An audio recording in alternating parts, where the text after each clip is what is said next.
What if you could access some of India's most promising mid-sized companies all through a single index fund? And what if this portfolio wasn't just broad but also built around businesses that are often considered the next generation of large cap? That's what the DSP Nifty Midcap 150 Index Fund aims to provide.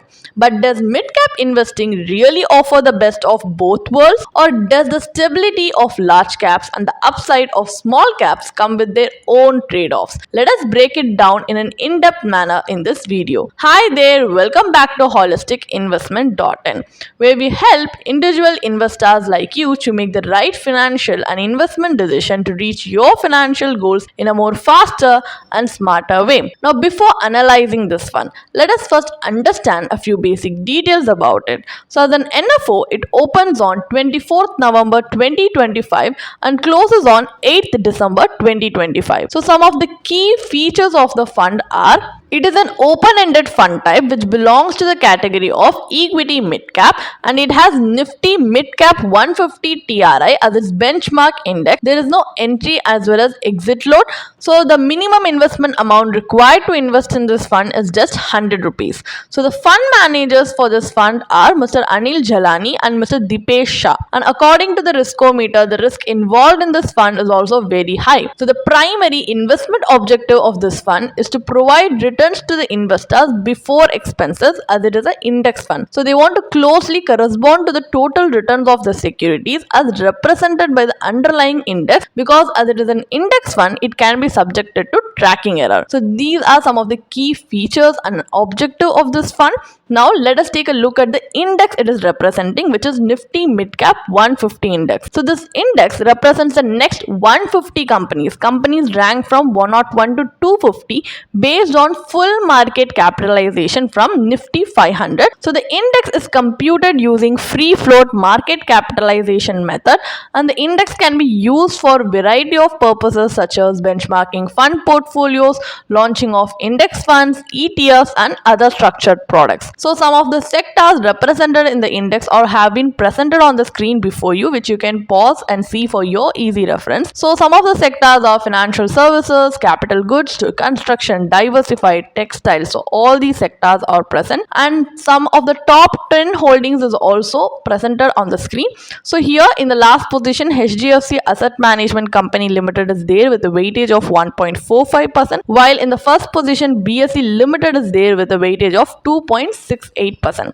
So the index returns as on October 31st 2025, you can see from the graph itself that in the short term there might have been a lot of ups and downs, but in the long term it has comparatively performed better. So now, as we have a basic idea about this fund and the index it is representing, let us move on to an analysis part of the video where we are going to take a look at the pros and cons of investing in this fund, which are the advantages and disadvantages. So let us start with the pros. Number one, the Nifty Midcap 150 Index represents established businesses that have grown beyond small cap territory but still have room for expansion. This segment often captures companies with improving fundamentals and scalable business models.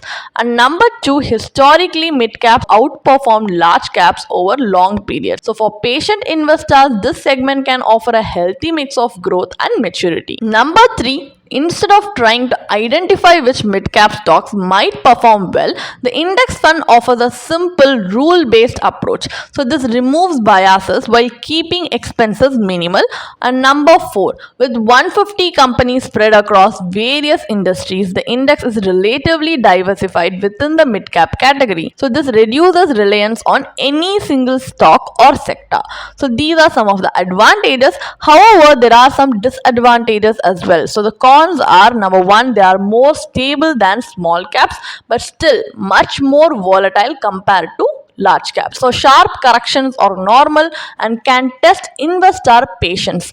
And number two, cyclical underperformance phases. So mid caps tend to perform in cycles like long periods of strong growth followed by equally long phases of flat or negative returns. So investors who entered the wrong phase may need significant time to recover. And number three, some mid cap companies have limited trading volumes. So this can create anticipate trafficking errors and replication difficulties, especially during market stress. And number 4, even though this is an index fund, the mid-cap focus makes it inherently riskier.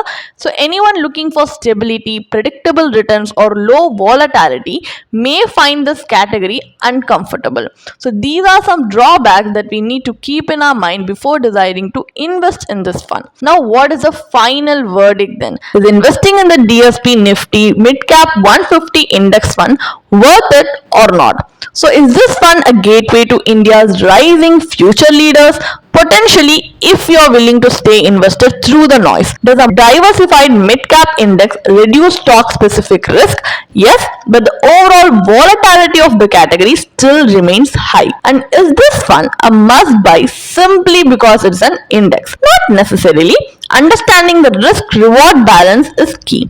At the end of the day, this fund is just one way to participate in India's mid-cap story. The real question here is, does your risk profile, time horizon, and temperament truly align with the mid-cap journey? So our personal recommendation is that if suppose you're an ultra conservative investor who's not willing to take a lot of risk as in investing in actively managed funds, it might be suitable for you to invest in an index fund. But still, instead of investing in an NFO like this, there are still similar index funds that have a lower expense ratio and a lower tracking error which you can invest in instead. So if you have a higher risk tolerance and you want much more higher returns, you can instead invest in actively managed funds as well, which has potential to deliver higher returns than an index fund. So if you need professional guidance, you can also consult with a qualified professional financial advisor who will look into the suitability of this fund's investment objective, risk profile, overlap ratio, and allocation, and see whether that aligns with your risk tolerance, your financial goals, and help you strategically guide towards you into better outcomes. And உங்களுக்கு இதே மாதிரி professional guidance தேவைப்படுது, இல்லை ஒரு financial இல்லை investment decision எடுக்கிறதுக்கு ஒரு professional financial planar help பண்ணாங்கன்னா நல்லா இருக்கும்னு யோசிச்சிங்கன்னா எங்களோட ப்ரொஃபஷனல் ஃபினான்ஷியல் பிளானரோட ஒரு 1-on-1 காம்ப்ளிமெண்ட்ரி கன்சல்டேஷனை நீங்கள் புக் பண்ணியிருக்கலாம். அதுக்கான லிங்க் நாங்கள் டிஸ்கிரிப்ஷனில் கொடுத்துருக்கோம். ப்ளஸ் நாங்கள் ரெகுலராக ஃப்ரீயாகவே லைவ் வெபினார்ஸ் கண்டக்ட் பண்ணுறோம். இந்த வெபினார்ஸில் நீங்கள் வந்து இன்வெஸ்ட்மெண்ட் இல்லை ஃபினான்ஷியல் இன்சைட்ஸை இந்த ஃபினான்ஸ் இண்டஸ்ட்ரியோட லீடிங் எக்ஸ்பர்ட்ஸ் மூலியமாகவே டேரெக்டாக கற்றுக்கலாம். ஸோ அதுக்கான ரெஜிஸ்ட்ரேஷன் லிங்க்கும் நாங்கள் டிஸ்கிரிப்ஷனில் கொடுத்துருக்கோம். உங்களுக்கு இந்த வீடியோ பிடிச்சிருந்துச்சுன்னா கண்டிப்பாக லைக் பண்ணுங்கள், சப்ஸ்கிரைப் பண்ணுங்கள். ஸோ நாங்கள் இன்னும் நிறைய ஃபினான்ஷியலி பெனிஃபிஷியல் கண்டென்ட்டோட உங்களை திரும்பி நெக்ஸ்ட் வீடியோவில் சந்திக்கிறோம்.